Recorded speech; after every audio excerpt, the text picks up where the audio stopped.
बड़ी खबर की प्रधानमंत्री मोदी ने कल सुबह 11 बजे सीसीएस की बैठक बुलाई है।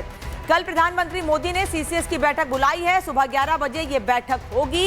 एक तरफ प्रधानमंत्री आज आदमपुर एयरबेस पहुंचे थे, कल देश को संबोधित किया था। देश के नाम ऑपरेशन सिंदूर के बाद प्रधानमंत्री का पहला संबोधन था और उसके बाद बिना किसी जानकारी दिए प्रधानमंत्री सीधे आदमपुर एयरबेस पहुंचे थे और वहां पर जवानों से मुलाकात की। और अब कल सुबह 11 बजे सीसीएस की बैठक होनी है। और इस बीच यानी सीज फायर से लेकर अब तक लगातार प्रधानमंत्री की बैठक भी हुई है। रक्षा मंत्री भी तीनों सेना प्रमुखों से मुलाकात करते रहे हैं। एनएसए अजीत डोभाल, विदेश मंत्री एस जयशंकर के साथ भी मुलाकातें होती रही हैं और अब सीसीएस की बैठक बुलाई गई है। कल प्रधानमंत्री नरेंद्र मोदी ने सीसीएस की बैठक बुलाई है। बता दें आपको, याद होगा आपको कि पहलगाम हमले के बाद भी 2 से 3 सीसीएस की बैठक हुई थी और अब ऑपरेशन सिंदूर, जो बार बार कहा जा रहा है, ऑपरेशन सिंदूर अभी भी जारी है। सीज फायर भले हो गया है लेकिन सेना पूरी तरह से तैयार है और उसके बाद ये सीसीएस की बैठक बेहद महत्वपूर्ण है। बिल्कुल, कैबिनेट कमेटी ऑन सिक्योरिटी की ये बैठक कल सुबह 11 बजे बुलाई गई है। पीएम मोदी ने कल सुबह 11 बजे सीसीएस की बैठक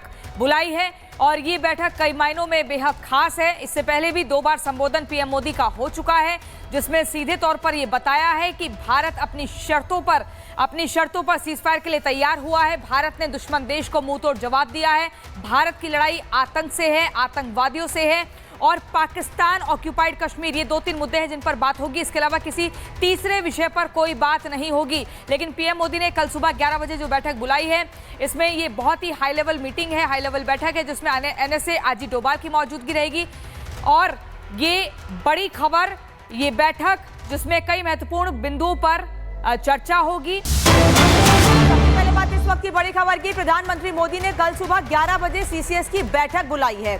कल प्रधानमंत्री मोदी ने सीसीएस की बैठक बुलाई है। सुबह 11 बजे ये बैठक होगी। एक तरफ प्रधानमंत्री आज आदमपुर एयरबेस पहुंचे थे, कल देश को संबोधित किया था। देश के नाम ऑपरेशन सिंदूर के बाद प्रधानमंत्री का पहला संबोधन था और उसके बाद बिना किसी जानकारी दिए प्रधानमंत्री सीधे आदमपुर एयरबेस पहुंचे थे और वहां पर जवानों से मुलाकात की। और अब कल सुबह 11 बजे सीसीएस की बैठक होनी है। और इस बीच यानी सीज फायर से लेकर अब तक लगातार प्रधानमंत्री की बैठक भी हुई है। रक्षा मंत्री भी तीनों सेना प्रमुखों से मुलाकात करते रहे हैं। एनएसए अजीत डोभाल, विदेश मंत्री एस जयशंकर के साथ भी मुलाकातें होती रही हैं और अब सीसीएस की बैठक बुलाई गई है। कल प्रधानमंत्री नरेंद्र मोदी ने सीसीएस की बैठक बुलाई है। बता दें आपको, याद होगा आपको कि पहलगाम हमले के बाद भी 2 से 3 सीसीएस की बैठक हुई थी और अब ऑपरेशन सिंदूर, जो बार बार कहा जा रहा है, ऑपरेशन सिंदूर अभी भी जारी है। सीज फायर भले हो गया है लेकिन सेना पूरी तरह से तैयार है और उसके बाद ये सीसीएस की बैठक बेहद महत्वपूर्ण है। बिल्कुल, कैबिनेट कमेटी ऑन सिक्योरिटी की ये बैठक कल सुबह 11 बजे बुलाई गई है। पीएम मोदी ने कल सुबह 11 बजे सीसीएस की बैठक बुलाई है और ये बैठक कई मायनों में बेहद खास है। इससे पहले भी 2 बार संबोधन पीएम मोदी का हो चुका है, जिसमें सीधे तौर पर ये बताया है कि भारत अपनी शर्तों पर सीज फायर के लिए तैयार हुआ है। भारत ने दुश्मन देश को मुंह तोड़ जवाब दिया है। भारत की लड़ाई आतंक से है, आतंकवादियों से है और पाकिस्तान ऑक्यूपाइड कश्मीर, ये 2-3 मुद्दे हैं जिन पर बात होगी। इसके अलावा किसी तीसरे विषय पर कोई बात नहीं होगी। लेकिन पीएम मोदी ने कल सुबह 11 बजे जो बैठक बुलाई है, इसमें ये बहुत ही हाई लेवल मीटिंग है, हाई लेवल बैठक है, जिसमें एनएसए अजीत डोभाल की मौजूदगी रहेगी।